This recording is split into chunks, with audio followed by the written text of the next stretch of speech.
mga pamana ng ating kultura. Mula magulang sa anak hanggang sa susunod pang henerasyon.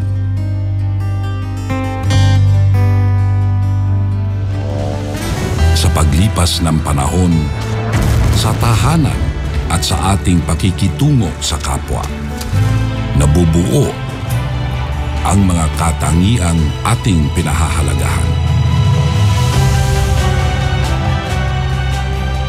Mga katangiang humuhubog sa ating pagkatao at sa ating pagiging Pilipino.